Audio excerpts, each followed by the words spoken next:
बेटे की जिंदगी में तो आई नहीं, अब आकर बैठ गई हैं मेरा दिमाग खराब करने के लिए। मम्मी, पापा का सीन ऐसे चाहिए होगा। वो भाई कह रहे हैं यूनियन काउंसिल में उनके डेथ सर्टिफिकेट के लिए एप्लीकेशन देनी है। तुम्हारे बाबा के बेड की साइड वाली ड्रॉर में रखा है, वहां से ले लो।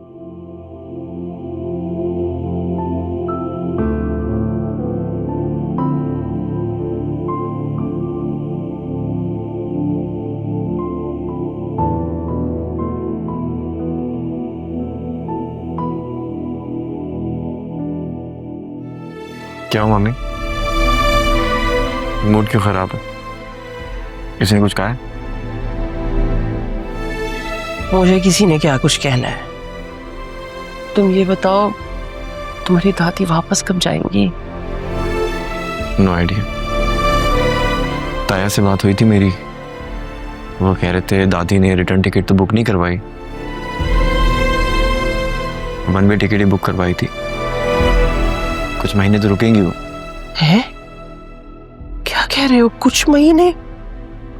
क्यों भाई? 10 साल बाद आई है वो हमारे घर। हाँ पता है मुझे, इतनी भी बुरी याददाश्त नहीं है मेरी, जानती हूँ मैं अच्छी तरह। और तुम्हें ज्यादा उनकी वकालत करने की जरूरत नहीं है।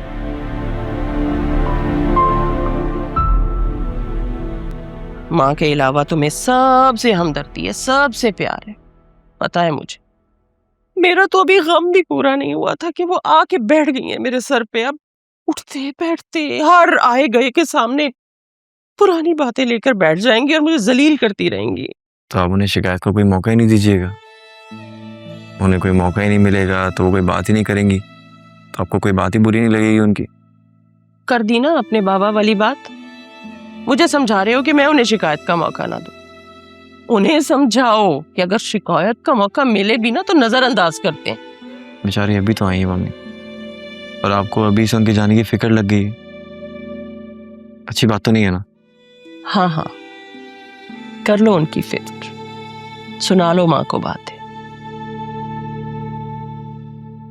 खून होना जाहिर है तुम उनका, अपनों को देखकर ही तो खून जोश मारता है। मेरा क्या है, मैंने सारी जिंदगी उनकी बातें सुनी है, मैं तुम्हारी भी सुन लूंगी अब। और वैसे भी मेरा शौहर तो इस दुनिया से चला गया, जो मेरी हर बात सुनता था, समझता था। शौहर के बाद तो वैसे भी औरत बेवा और बेआश्रय हो जाती है।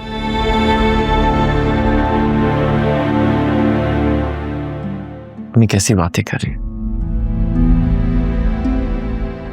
आप मेरी सबसे प्यारी वाली मम्मी है। I love you a lot, a lot से भी ज्यादा।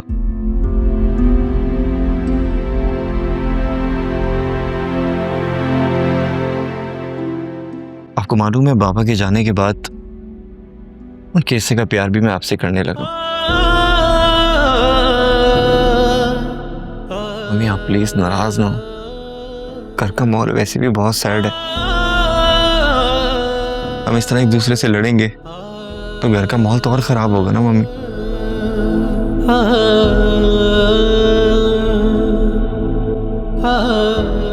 आए खाना खाते हैं, दादी वेट कर रही। मुझे नहीं खाना, मेरा पेट वैसे ही भर गया तुम्हारी बातों से। अच्छा सुने, खाना खा लें, फिर बाकी की बातें बाद में सुना दीजिएगा।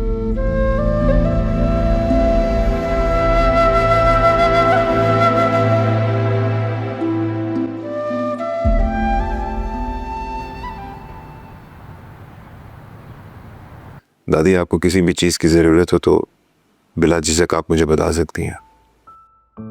हाँ बेटा, तुमसे नहीं कहूँगी तो किससे कहूँगी? अब मेरा हयात तो नहीं रहा, तुम ही लोग हो।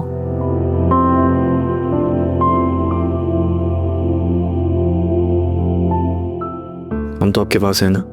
हाँ बेटा, खुश हो, शाद रहो तुम लोग।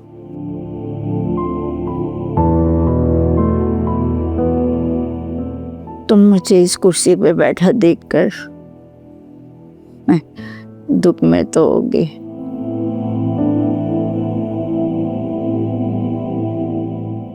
यहाँ हयात बैठा करता था ना, आज मैं बैठी।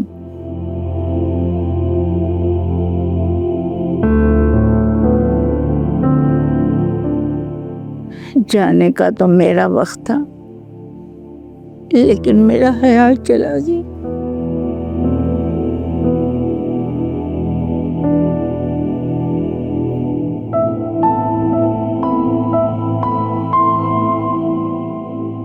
हम सब ऊपर से अपनी उम्र लिखवा कर आए। किसी को नहीं मालूम कि जो सांस अंदर जा रहा है वो बाहर आएगा भी कि नहीं। बेशक सही कह रही।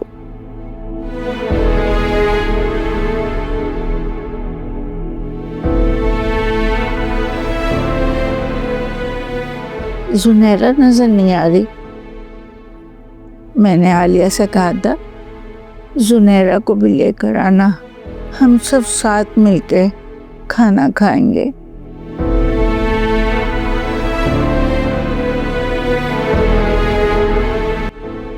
दादी असल में उसे भूख नहीं थी और वो सोने के लिए लेट चुकी थी। मैं गई थी उसके पास। हाँ बेटा, किसका दिल चाहता है खाना खाने को ऐसे मौके पर।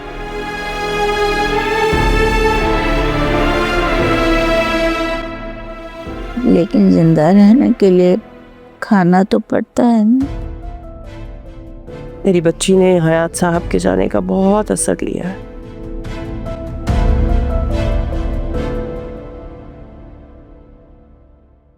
बिल्कुल ही गुमसुम होके रह गई है।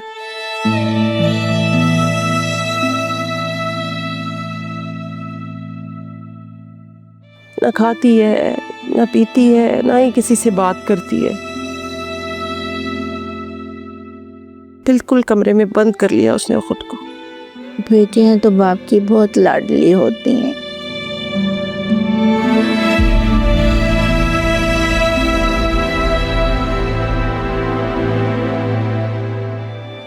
और हयात को अपनी बेटी से बहुत प्यार था।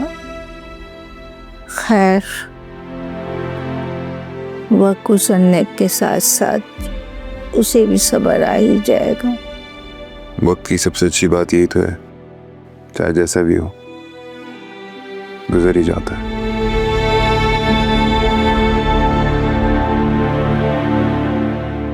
हाँ बेटा, अकरम एक काम करना मेरे बच्चे, कल अपने बाप के खबर पर मुझे ले चलना। मैं उसके साथ थोड़ी देर बैठूंगी तो मेरे दिल को थोड़ा सा चैन आ जाएगा।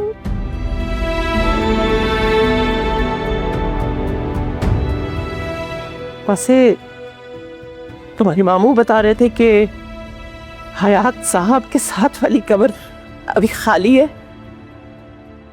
जी मम्मी। उस जगह बहुत जगह मेरे लिए रख देना बेटा। ना करे, कैसी बातें कर रहे हैं आप दोनों। अगर मैं पाकिस्तान में मर गई तो मुझ पे एक करम करना कि मुझे अपने बेटे के पास ही दफन करना।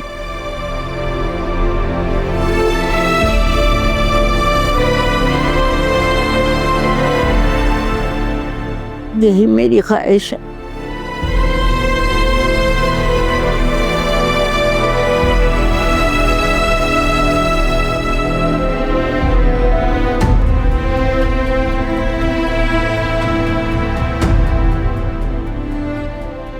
क्या हुआ मम्मी, आप